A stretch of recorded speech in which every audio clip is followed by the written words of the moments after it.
Everyone, अभी हम लोग करेंगे अल्कोहल, फिनॉल और ईथर से एमसीक्यूज, जो कि क्वेश्चन बैंक से है। आपके सीबीएसई का क्वेश्चन बैंक है, उससे ये क्वेश्चन मैंने कलेक्ट लिया हुआ है और आप इसे बनाएंगे और आपका सारा चैप्टर कवर हो जाएगा। ओवरऑल चैप्टर आपका कवर हो जाएगा। ठीक है, तो चलिए क्वेश्चन नंबर 1 देखते हैं। Decreasing order of reactivity of hydrogen halide acid in the conversion of this, यानी अल्कोहल से बनाना है अल्काइल हलाइड, तो कौन सा रिएक्टिविटी हाइड्रोजन हलाइड का होगा। तो जैसे जैसे मतलब हैलोजन का साइज बढ़ता जाता है, न्यूक्लियोफिलिसिटी भी उसकी बढ़ती जाती है। आपको ये पता है कि हैलोजन क्या करता है, अल्कोहल आपका कार्बोकटायन बनाता है। तो यहाँ पे क्या है, न्यूक्लियोफिलिसिटी ऑफ हैलोजन कैसे बढ़ता है, जैसे जैसे साइज बढ़ता जाता है वैसे। तो हमारा ऑप्शन कौन सा हो जाएगा, HI सबसे ज़्यादा रिएक्टिव होगा, Br उससे कम, धीरे धीरे रिएक्टिविटी घटेगा, फ्लोरीन पे घट जाएगा, सबसे कम हो जाएगा। ठीक है, क्वेश्चन नंबर 2 देखिए। बॉइलिंग पॉइंट ऑफ, ये बहुत इंपॉर्टेंट क्वेश्चन है। Boiling point of alcohol is comparatively higher than that of the corresponding alkane due to presence of intermolecular hydrogen bonding. Intermolecular hydrogen bonding का मतलब होता है कि जब मॉलिक्यूल खुद से खुद एक दूसरे के साथ H बॉन्डिंग बनाता है तो उसे बोलते हैं इंटरमॉलिकुलर H बॉन्डिंग। ठीक है, तो इसी वजह से एल्कोहल का जो होता है कंपेरेटिवली हाइड्रोकार्बन की अपेक्षा आपका ज़्यादा बॉइलिंग पॉइंट होता है। ध्यान रखने के लिए मैंने इतना बोला है, आप याद रखें, इंटरमॉलिकुलर H बॉन्डिंग बनाता है एल्कोहल। ठीक है, तो क्वेश्चन नंबर 3 है हमारा, the most suitable reagent for this conversion. तो मतलब RCH2OH से RCHO यानी एल्कोहल से अल्डिहाइड बनाने के लिए इसमें से कौन सा रिएजेंट सबसे सुटेबल होगा। तो देखिए, इन सारे रिएजेंट के साथ एल्डिहाइड बनेगा, एल्कोहल से एल्डिहाइड बनेगा, बट इस सारे एजेंट का क्या होता है, फर्दर आगे रिएक्शन बढ़ के कार्बोक्सिलिक एसिड में कन्वर्ट होता है, ओनली एक्सेप्ट PCC, पाइरिडीनियम क्लोरोक्रोमेट। ठीक है, पाइरिडीनियम क्लोरोक्रोमेट के प्रेजेंस में आपका एल्कोहल अल्डिहाइड में कन्वर्ट होगा और फर्दर रिएक्शन नहीं होगा। तो एकदम ध्यान रखिए, एल्कोहल से एल्डिहाइड बनाने के लिए अगर सिर्फ एल्डिहाइड बनाना है तो सूटेबल कौन है, PCC। ठीक है, फुल फॉर्म पैरिडीनियम क्लोरोक्रोमेट।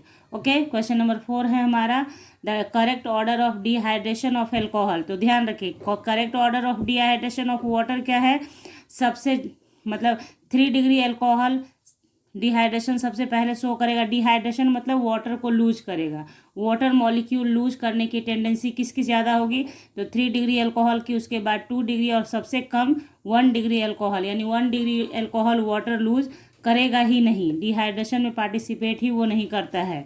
तो सबसे ज़्यादा कौन पार्टिसिपेट करता है, 3 डिग्री। तो ऑर्डर कौन सा हुआ, 3 डिग्री, 2 डिग्री, 1 डिग्री। ओके, देखते हैं क्वेश्चन नंबर 5। तो देखिए, क्वेश्चन नंबर 5 है, विच of the following compound is most acidic. तो दिया हुआ है ऑप्शन, जिसमें से सबसे ज़्यादा एसिडिक कौन होगा, एल्कोहल एसिडिक होगा, C2H5OH जो होगा सबसे ज़्यादा एसिडिक होगा। यानी एसिडिक का मतलब होता है जो भी compound H+ ion easily lose करता है तो वो मोर एसिडिक हो जाता है। मतलब लूज करता है लेकिन ईजिली लूज करेगा तब मोर एसिडिक कहलाएगा। तो एल्कोहल मोर ईजिली H+ आयन देगा, इसलिए ये ज़्यादा एसिडिक होगा। ओके, क्वेश्चन नंबर 6 है हमारा, फिर से एक इम्पॉर्टेंट, बहुत इंपॉर्टेंट क्वेश्चन है, नंबर ऑफ टाइम्स पूछा गया है। Lucas reagent reacts fastest with 1 butanol, 2 butanol, 2 methyl, 2 propanol, 2 methyl, 1 propanol. तो देखिए यहाँ पे ध्यान दीजिएगा, क्या ल्यूकस रिएजेंट कहते किसको हैं, अनहाइड्रस ZnCl2 + HCl को बोलते हैं ल्यूकस रिएजेंट। ठीक है, अब ल्यूकस रिएजेंट के साथ सबसे ज़्यादा इफेक्टिव कौन होता है, 3 डिग्री एल्कोहल, फिर 2 डिग्री, फिर 1 डिग्री। ठीक है, तो इसका स्ट्रक्चर बनाइए इन चारों का, जो 3 डिग्री को करेगा वही सबसे ज़्यादा ल्यूकस रिएजेंट पर एक्टिव होगा, यानी कि with in fraction of seconds में रिएक्शन पॉसिबल होते हैं। ठीक है, तो हमारा ऑप्शन होगा C, 2 मिथाइल 2 प्रोपेनॉल, क्योंकि आप समझ रहे हैं कि 2 मिथाइल 2 प्रोपेनॉल का मतलब क्या हो गया, CCC है ना, और यहीं पर CH3 हो गया और यहाँ पे OH हो गया, तो ये हो गया ना 3 डिग्री कार्बन। तो यही है हमारा ऑप्शन C, 2 मिथाइल 2 प्रोपेनॉल। ठीक है, तो कॉपी पे आप बनाएं इस तरीके से। मैंने आपको नॉमेनक्लेचर बहुत पढ़ा रखा है, इसको बनाइए स्ट्रक्चर को और उसके हिसाब से कीजिए। सिर्फ मैंने आइडिया दिया आपको कि ल्यूकस रिएजेंट के साथ रिएक्टिविटी ऑर्डर है 3 डिग्री, 2 डिग्री, 1 डिग्री। ओके, उसके बाद देखिए question number 7, which one of the following alcohol is used as an antifreeze reagent and for making explosive. तो आंसर ग्लिसरॉल, याद कर लीजिए इसे, ठीक है। क्वेश्चन नंबर 8 है the correct order of boiling point for primary यानी 1 degree, secondary 2 degree और टर्शियरी एल्कोहल। तो इसमें जो होगा करेक्ट ऑर्डर क्या होगा, देखिए समझिए। पहले थ्योरी में भी पढ़ाया गया है आप लोगों को कि जैसे जैसे ब्रांचिंग बढ़ती है वैसे वैसे क्या होता है, बॉइलिंग पॉइंट डाउन होता है। ब्रांचिंग बढ़ता जाएगा, बॉइलिंग पॉइंट डाउन होता जाएगा। तो 3 डिग्री हुआ तो ब्रांचिंग बढ़ गया 2 डिग्री, 3 डिग्री से कम, और 1 डिग्री में ब्रांच नहीं होगा। तो 1 डिग्री एल्कोहल का मैक्सिमम होगा बॉइलिंग पॉइंट, फिर उसके बाद 2 डिग्री का, फिर सबसे कम किसका, 3 डिग्री का होगा बॉइलिंग पॉइंट। तो ऑप्शन कौन सा है, 1 डिग्री, 2 डिग्री, 3 डिग्री। तो ऑप्शन हम लोग कौन सा मारेंगे, 1 डिग्री, 2 डिग्री, 3 डिग्री, यानी मैक्सिमम हुआ, क्योंकि ब्रांचिंग नहीं है इसमें, इसलिए मैक्सिमम बॉइलिंग पॉइंट हुआ किसका, 1 डिग्री का, और मिनिमम पूछता तो 3 डिग्री का। ओके, क्वेश्चन नंबर 9 है हमारा पिक्रिक एसिड इज। तो पिक्रिक एसिड का याद कर लीजिए 2,4,6 ट्राई नाइट्रोफिनॉल को बोलते हैं। बहुत पॉपुलर नेम है, इसलिए ध्यान रखना होता है। 2,4,6 ट्राई नाइट्रोफिनॉल को बोलते हैं पिक्रिक एसिड, ठीक है, यही होता है उसका फॉर्मूला। तो ये हमारा हो गया कौन सा option, 2,4,6 tri nitrophenol, C. Question number 10 है हमारा which of the following does not give iodoform test. तो ध्यान दीजिए, जिस किसी भी कंपाउंड के पास CH3CHOH होगा या CH3C डबल बॉन्ड O होगा, ऐसा ग्रुप होगा इनमें से कोई भी, तो वो आइडोफॉर्म टेस्ट देगा, अदरवाइज आइडोफॉर्म टेस्ट नहीं देगा। तो आइडोफॉर्म टेस्ट कौन नहीं देगा इसमें, देखिए ये क्या है, फिनॉल है C6H5OH, तो ये आपका नहीं शो करेगा क्योंकि इन दोनों में से कोई ग्रुप इसमें प्रेजेंट नहीं है, ठीक है, तो ये आइडोफॉर्म टेस्ट नहीं देगा। तो क्वेश्चन नंबर 10 है हमारा the chemical name of anisole is. तो एनिसोल कहते हैं मिथॉक्सी बेंजीन को, मिथॉक्सी बेंजीन को। क्वेश्चन नंबर 12 है from Williamson synthesis preparation of which of the following is possible, only symmetrical, only unsymmetrical और both A and B।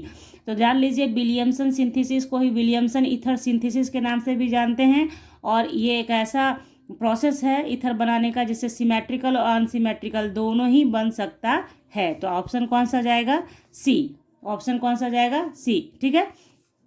Question number 13 है Williamson synthesis for of preparing dimethyl ether is an SN2 reaction. Williamson ether synthesis जो होता है वो जो आपका जिस mechanism के थ्रू होता है उसे SN2 रिएक्शन कहते हैं, ठीक है। क्वेश्चन नंबर 14 है the major product of the reaction between tertiary butyl chloride and sodium ethoxide is.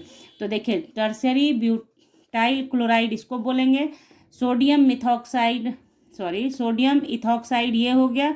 तो जब टर्शियरी क्लोराइड है और सोडियम इथॉक्साइड है तो इसके प्रेजेंस में जब रिएक्शन होगा तो अल्कीन बनेगा, अल्कीन। तो कैसा अल्कीन बना भैया, देखिए 1 2 3, तो 2 पे मिथाइल प्रोप 1 इन, 1 2 3, तो हमारा ऑप्शन कौन सा जाएगा, 2 मिथाइल प्रोप 1 इन, ए 2 मिथाइल प्रोप 2 इन नॉमेनक्लेचर के हिसाब से। तो ये स्ट्रक्चर मैंने बना दिया, और नाम आप लिख सकते हैं नंबरिंग करके 1 2 3, ठीक है।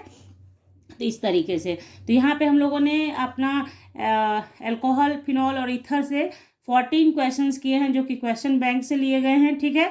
तो आप लोग इस सारे क्वेश्चंस को ध्यान से कर लें, इसी में से क्वेश्चंस आएंगे, कुछ भी टफ नहीं आने वाला है, आप लोगों को परेशान होने की ज़रूरत नहीं है।